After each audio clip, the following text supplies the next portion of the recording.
it wasn't going so well. Netflix wasn't going so well. They were doing okay, but they weren't doing great.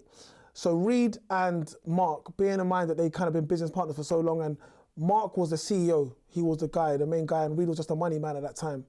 Now, Reed had to make a decision where, I think the chapter's called I'm Losing Faith in You. Yeah. And basically, Reed sat Marc down and said, I'm losing faith in you, I don't think you're up to the job. He gave him what they called a poo sandwich. Yeah, a poo sandwich, yeah, exactly. So, I mean, yeah, so he gave him a compliment and then told him what he wants to change and then filled it up with, that's what you call like a poo sandwich in a nutshell. So anyway, I think that was really, again, that was very bold from Reed, because I was thinking to myself, wow, imagine if I set up a business with my friend or someone that we had a really tight relationship with and they told me they're losing faith in me.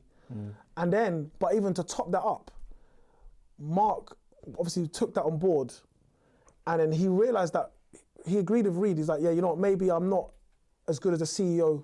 Maybe I'm better as I can't remember what his title was, president? Was it president? Yeah, something like that. Yeah, so he was a president.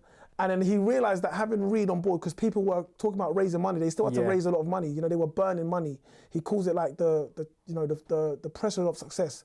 Because you're successful now, you've got all this payroll, you've got all these things to pay out for, you've got to kind of keep making that money. So it was like seeing Reed from one bring that to him and say, look, I'm losing faith in you. I don't think you're up to it. This is what I want to do to solve this problem. One. And then for Marc to take that and check his ego and be like, well, you know what? I think he's actually right. And that to not affect their friendship and not to affect their relationship and not to affect the business. You know, and we're talking about millions of pounds here. People fall out over thousands, if hundreds of thousands. Over pounds. Over pounds, yeah. Do you know what I mean? So that for me, I was like, wow, he must have really had to check his ego. And he went, linking into my Power of the Pages, Marc went and spoke to his wife about this, you know, the offer that Reed had made and whatnot. And his wife gave him some guidance on that.